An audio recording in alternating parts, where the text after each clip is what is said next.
How to Deepseek Voice Chat better than ChatGPT. So in this video, I'll show you how to use Deepseek and compare it to ChatGPT. So let's get started. First, go to Deepseek's website here. So here you'll see two options.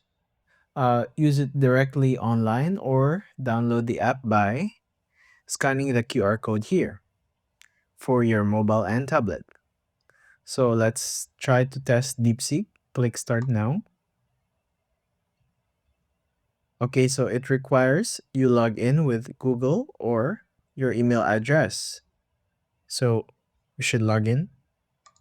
So now that we have finished logging in, let's test DeepSeek. So let's ask if it supports voice chat.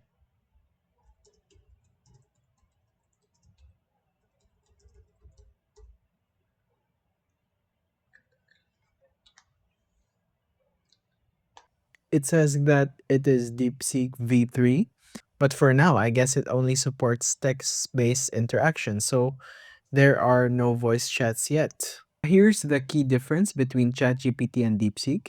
ChatGPT is more accurate for complex questions, while DeepSeek is faster for simple questions.